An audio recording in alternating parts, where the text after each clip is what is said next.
We're looking forward to doing that with them. Good morning, church family. I'm very excited to introduce to you Gail Cunningham. Please welcome her for me.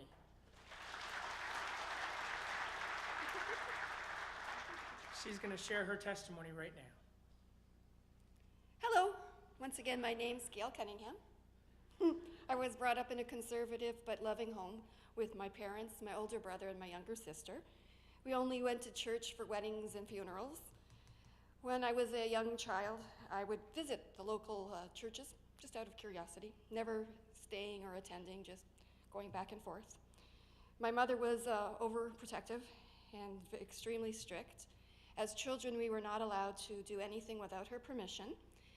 When all my friends were going to the movies and going to concerts, I wasn't allowed to go. As a young child and adolescent, I was extremely ill with severe asthma and chronic lung issues. I was in hospital every winter for about a month, maybe even more sometimes. And a classmate of mine also had very bad asthma. And we always seemed to be at the hospital at the same time, either getting treatments or being tented. And one of my classmates that was always with me was praying for me. And in grade 6, she came to school so excited and was telling everybody how that she was going to be able to heal us. She was going to go to a crusade and pray for our healing, because there was 3 of us that had this severe asthma. Unfortunately, I had an asthma attack a week after that. And of course, she was taunted and teased, which I felt really bad for her, but I wasn't there, so. Sorry, honey. Oh gosh. All right, so even though we were children, and it stuck in the back of my mind how her mind worked and how she was so incredibly believed that we were going to be healed, that stuck with me, and it was like I wanted what she had. I wanted that conviction of that. When I had the asthma attack, and she was disappointed, but still never gave up. I was only 11 at the time, and I knew that I wanted what she had. So we still remained good friends. And when we were in high school, I remember she even also said, she told everybody about Jesus, and she was always ridiculed and called the Jesus freak. She even had a club she called the One-Way Club, and everybody went. I'm sorry to say, I didn't go, because I'm a bad girl, but I didn't go at that time. So anyway, she still prayed for me, and she was always praying for everybody. Again, I felt that feeling again in high school too, that I wanted what she wanted. In grade 11, I had a severe asthma attack that left me clinically dead and had to be revived in hospital.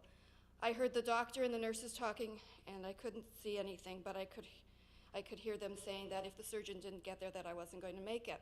And I felt like I was going away. And then next thing I know, I was awake, but I couldn't see anything. It was totally dark. And I heard, of course, I started to panic. And my mother was in the room with me, and she said, "Hang on, honey, hang on, you're okay, you're okay." And they came into the room, and I felt the pressure leave my chest, and they took gauze off my eyes, and I could see. After experiencing horrifying nightmares for several years after that near-death experience, I was terrified to die. After being admitted yet again, another time for asthma, my elderly roommate passed away that night. And it was the most beautiful, peaceful, loving feeling I have ever felt in my whole entire life. And from then on, I wasn't afraid to die. And after the experience, I was more curious about God and why. The loving and the feeling and the light was just absolutely, just like that. Sorry, there's no other explanation for it. Years later, I met a man, and we started living together, and after being told I couldn't bear children, I gave birth to a little boy, and we called him Gregory.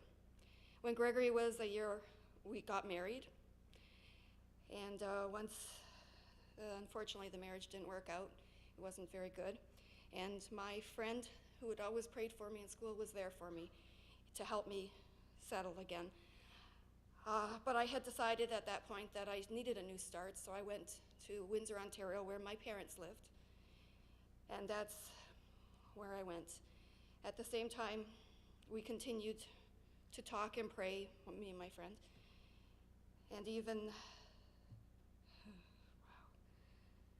I was there for a number of years in Windsor, and there was a lot of stress there with me and my son, and my mother was sick.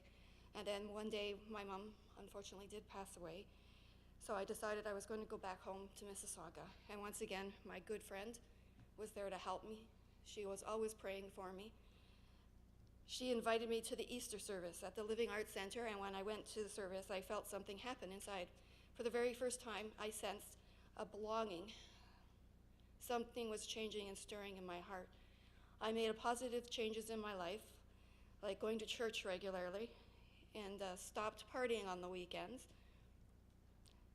At City Center, I met new friends, Bonnie and Marcia. I continued going to church every Sunday when my job allowed it.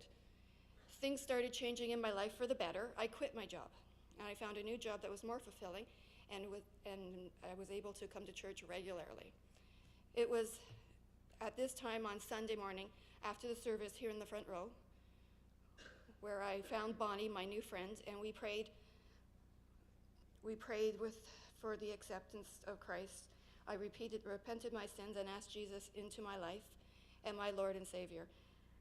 As time went on, I became closer to the Lord and learned how to pray. And for the very first time in my life, I had real friends that were helping me grow in my faith. When I excitedly told my family that I was getting baptized, my sister asked if I was in a cult. And my father, he was proud of me. And of course, my son, he just asked if there was a guy there.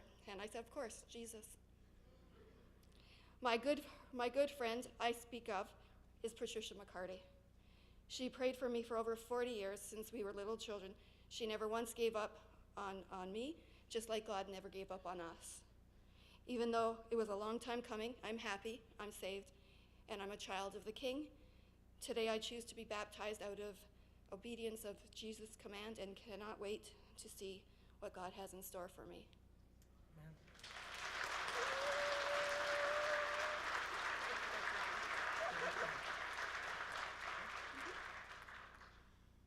Gail, it's with great joy upon your profession of faith to baptize you in the name of the Father, the Son, and the Holy Spirit.